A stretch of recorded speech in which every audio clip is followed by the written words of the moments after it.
Today I'll be giving you a bibliography of the novel The Talented Mr. Ripley by Patricia Highsmith. First, I will start with the parts of the book. You can see that it is a paperback. It is soft and flexible. You can also see that there is a front cover and a back cover. On the back cover there is a blurb and some quotations by critics. There are four edges. There is the top edge, the bottom edge, and the foredge. And then there is the spine, which contains the title and the author's name. On opening the book, we can see that there is a foreword, followed by a title page with the author's name and the title of the book, and then a copyright page, which we will come back to. Then, in the body of the text, we can see the text block, which contains 30 chapters in the case of The Talented Mr. Ripley. We can then go on to see the back matter.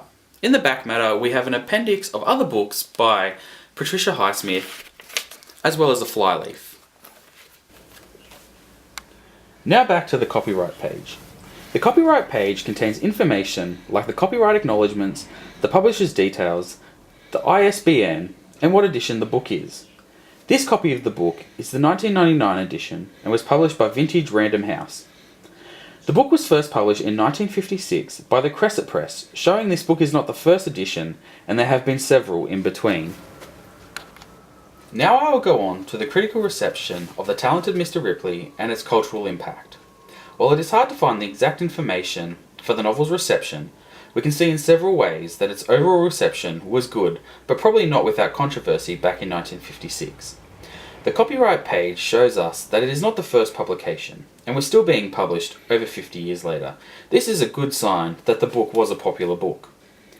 We can see from the website Books in Print that the book comes well recommended, as it made several bestseller lists, including those from the New York Times, Boston Globe, and Amazon.com.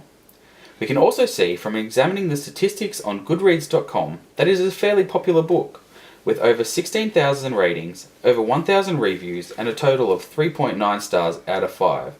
One reviewer stating, "I love this novel. I love travelling all around Italy with this sociopath, and I like the way he got away with everything." It also has been given 4 stars on Amazon.com.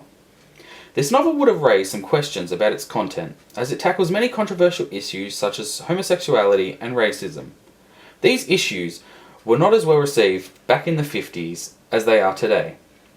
The Talented Mr. Ripley was also adapted into a film starring Matt Damon in 1999, the same year this book was published, and in 2010 it was even turned into a play. This demonstrates its cultural impacts. People clearly want to represent the issue within the text to a modern audience. I'm going to finish with talking to you about my reader experience with The Talented Mr. Ripley. The book is not in great condition, but it's not horrible either. It's still together. There are slight tears and scuff marks around the edges, as well as on the spine. The pages also don't sit very flat. You can tell that they've been flicked through a bit, and the edge is bent. There's also a slight crease in the spine, which forces the book to open up to page 90. Here you can also see a little dog flap I have kept to mark my position. I got this book back in 2009. It was my first semester at the University of Sydney, and this was the first book I had to buy. I bought it from the Co-op bookshop for $22.95.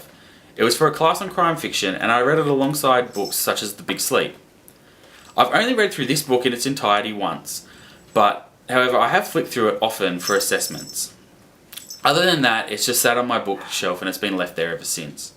I really enjoyed reading this book though. It was an easy read, and I thought that the issues the book raised, considering the time it was written in, to be very interesting, and to place them within such a suspenseful setting was great. The only reason I have not gone back to it is that I don't really read books more than once, unless I have to. If I ever wanted to relive the text again, I would probably just watch the film, despite Matt Damon's acting.